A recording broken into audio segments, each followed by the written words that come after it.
A couple of weeks ago, I put out a property tour of my latest purchase, and that is going to be an Airbnb that I recently listed on Saturday. And today is Monday, and I already have $5,000 of bookings. What's up, guys? It's Avery here. Typically on my channel, I like to talk about investing in real estate, and so far in my life, I've mainly only focused on long-term rentals.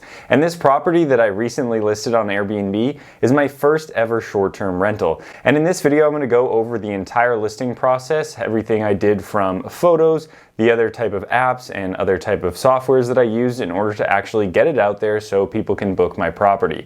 I'm not going to go over any of the renovations, acquisition, although there was a lot of that. I'll do that in a separate video. So I'm going to be sharing everything that I have right here on my computer, and we're going to go over various listing sites, Airbnb, vrbo, as well as some of the platform management sites that I'm going to be using, and a couple of other things that I'm using in order to make this a little bit more automated, easy, and just make it so that I'm not going to be on my phone answering guest messages all the time and worrying so much about my Airbnb, and can focus on other ventures and just have it mainly work for itself. But first off, we're going to go ahead and jump in here to the actual listing as if you were coming in looking to actually rent the place.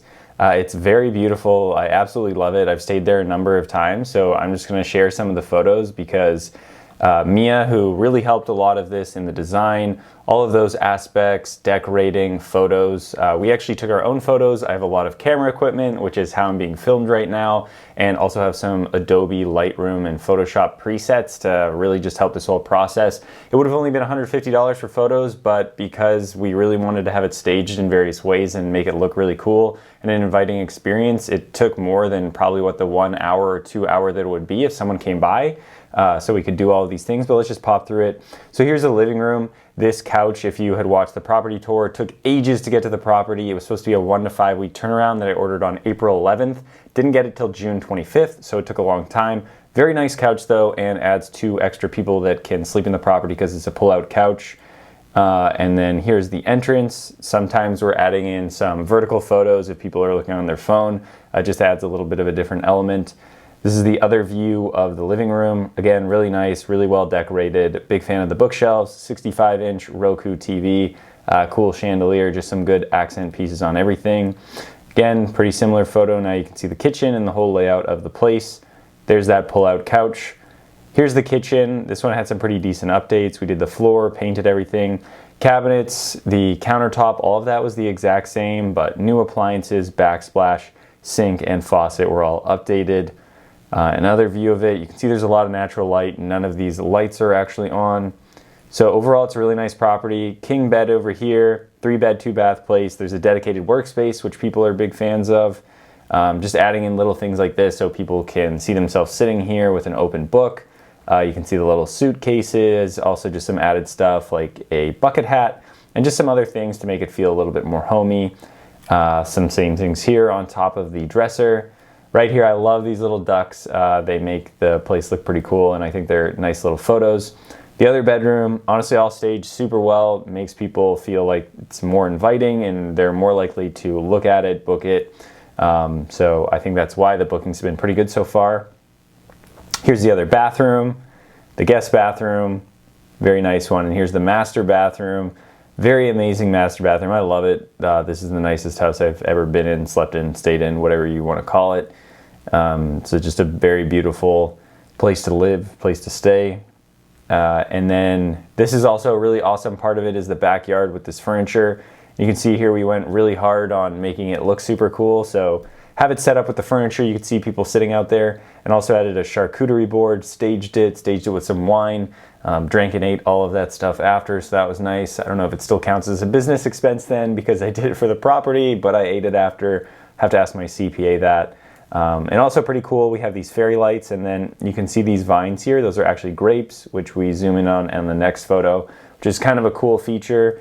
Something that not other places have. So we have this cool back deck that's very nice. And another feature that sets it apart from some other Airbnbs is that it's on the golf course here. So basically on the left side where these trees are is the backyard. So you can see people golfing the entire day, and this is a massive golf destination. So that's why it's pretty cool. So other than the photos, there's a description, pretty standard, just talking about the space.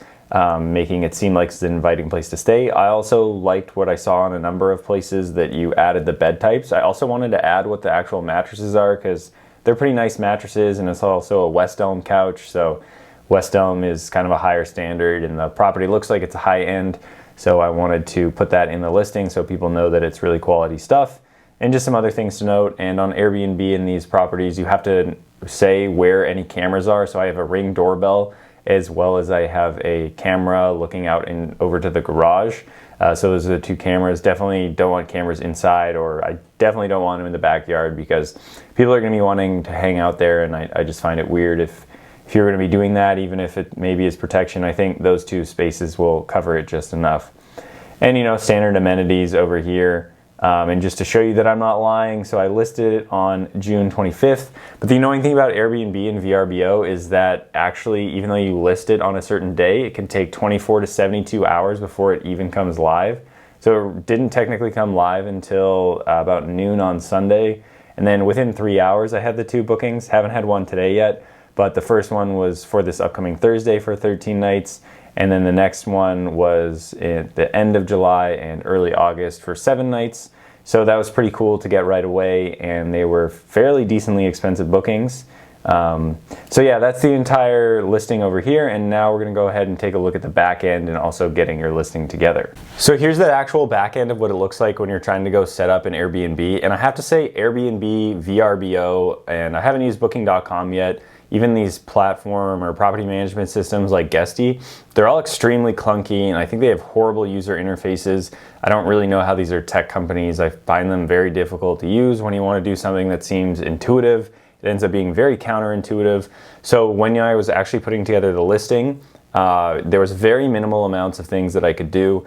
There was only 500 character description. There was shorter descriptions. I could only put in a certain amount of photos. Couldn't add very many amenities, couldn't add that much stuff, and so I was kind of worried when I hit list that I would just have to spend hours changing everything, which is exactly what happened. But because even though you technically list it, it's not really live or viewable on the map or through search when someone is looking in the area. But if you sent it to a friend or family member or whoever, they could book it.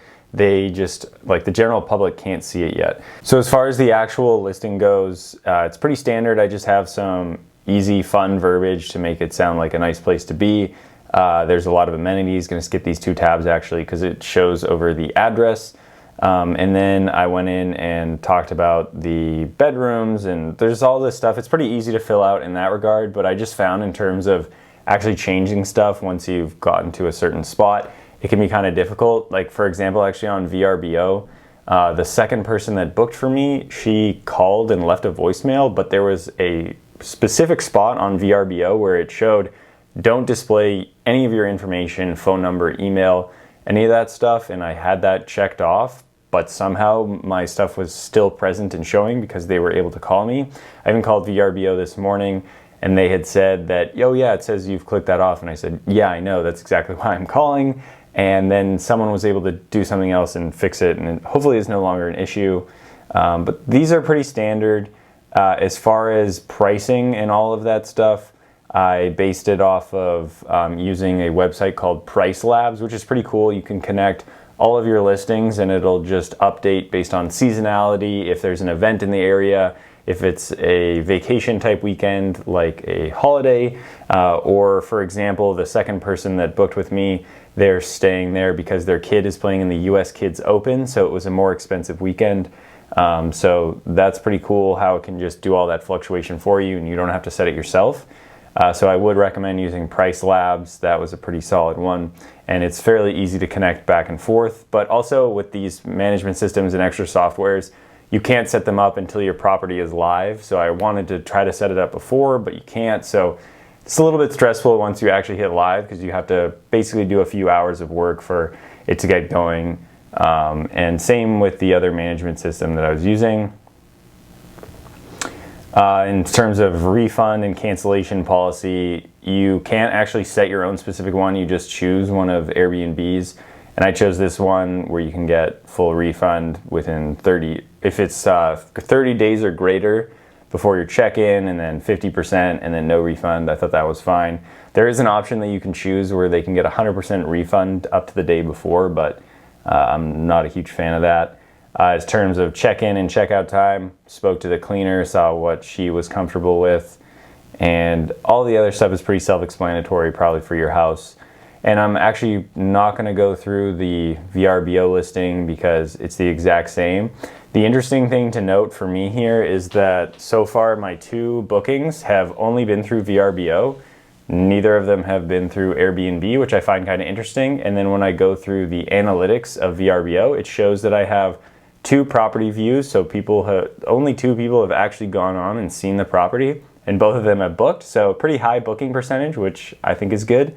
But I just don't think really anyone has seen my property. I have no reviews. I'm not a super host.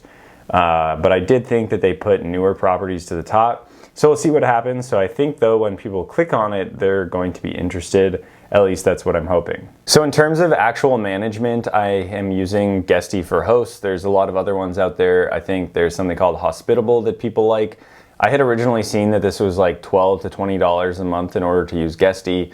Right now I'm in their 14-day free trial, but when I go ahead and look at the pricing, it says it's about $45 a month, which I think is kind of expensive. It doesn't really seem that good. Obviously, as you get more and more properties, it's good to have it all in one spot, but I personally, given the amount of properties that I have, wouldn't be too upset about just using VRBO and Airbnb. The one thing that is nice is the automated messaging. So there's the automated messaging. You can schedule it so right when someone books, they get a message. The day before someone checks in, they get or day of someone checks in, they get their check-in information. And then the day they're checking out, they get that information as well. So that is useful for that. And also you can sync calendars, so you have it on VRBO as well as Airbnb. So you can see this is my VRBO booking, and then I have another VRBO booking here. If I had an Airbnb one, it would probably say it as Airbnb, I'm hoping. And that's pretty cool. But the one thing that I did notice is that when someone books on VRBO, you get that message from VRBO, and it takes roughly an hour or 2 for it to actually get onto Guesty and to block off your calendar. And my calendars are synced between VRBO and Airbnb. So if within that hour or 2, someone went on Airbnb and tried to book for those same dates, they could. But I then learned that you can go on Airbnb and import your VRBO calculator calendar onto Airbnb, and you can go onto VRBO and import your Airbnb calendar into VRBO. So that was helpful, something that I learned right away, but obviously it was a non-issue because no one booked both within the same quick period of time. And then the last really cool software that I decided to use is called Hostfully. It's a free service that allows you to have a house manual. Many Airbnbs that you might have gone to or seen or heard about typically have like a 3-ring binder with laminated pages or something of places to go with the Wi-Fi information. This just puts it all online. Very interesting, when I set this up, it did link to a gentleman's club in the area as one of the places to visit. So I had to figure out how to actually get rid of that. It wasn't too hard. Took a little bit of time to actually get there and make sure to get rid of it, because obviously I don't want to be promoting a gentleman's club. That's kind of weird. And I have it covered with my face right now because I don't want you to see the Wi-Fi name and the actual location. But it has Wi-Fi information, how to actually enter the place, and then you can click here, places to eat. It'll move over activities, bars, whatever, attractions, stuff like that, and you can add or subtract what they generally pick out. So that's pretty cool, and add your own type of descriptions. The other thing that I think is really important is just house rules, and I try not to have too many house rules. Just basic ones, but you sometimes see Airbnbs where people go overboard, basically telling people they can't do anything. People are here to relax, have a vacation, so want them to enjoy themselves, but you don't want them to go crazy and enjoy themselves too much where all of the city and neighbors are getting upset. And then also I have a number of questions. I will also move myself over in editing to not show the Wi-Fi. But other stuff here, like how the heat and AC works. I have a Google Nest at the place, but it's not like a dial or touch. So I've got to tell people that, how to actually use the front lock.